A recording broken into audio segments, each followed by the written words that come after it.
John 10, chapter 10, verse 14. He went away again across the Jordan to the place where John had been baptizing at first, and there we remained. Okay, so we moved now. Here we're in front of the Christ Church in Melaka. It's an Anglican church.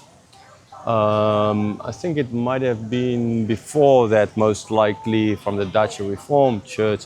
Okay, I'm not 100% sure. I need to read up on that. But anyhow, later on the English took over, and so no Anglican Church. Right, so Jesus, the previous section ended with, they want to stone Jesus because they said he was blaspheming. And he proved to them, actually, your hatred is, he didn't say that what you believe is wrong, he said the hatred for him is unfounded. And so they didn't want to only blaspheme him, stone him, they wanted to now arrest him, so to get totally rid of this guy. They had to humiliate him ultimately. Okay, that is why they tried to arrest him. So they're not listening to his voice at all, and they could not disprove any of the works.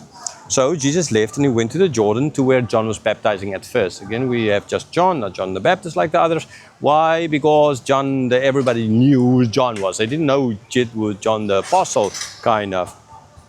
Right, and at first, so it's not the place where there's all this water, right? Like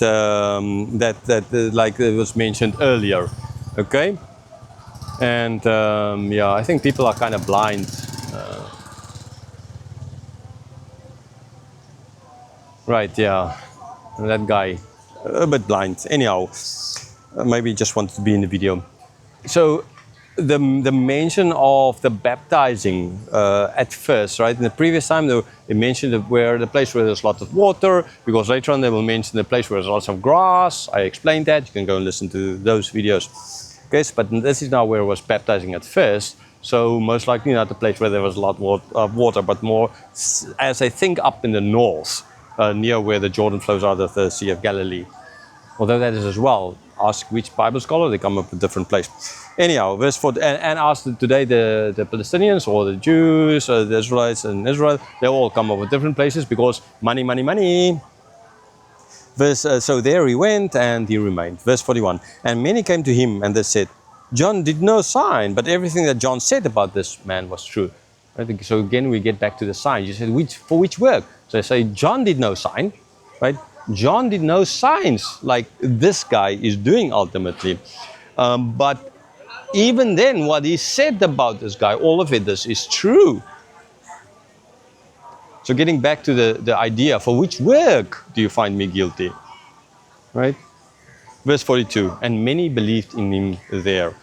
So, yeah, many believed. Now, again, the question is, did they believe for the right reasons or for the wrong reasons? In places where it's stated they believed because of the words, clearly the right reasons. There are exceptions when for the works as well, like the blind man.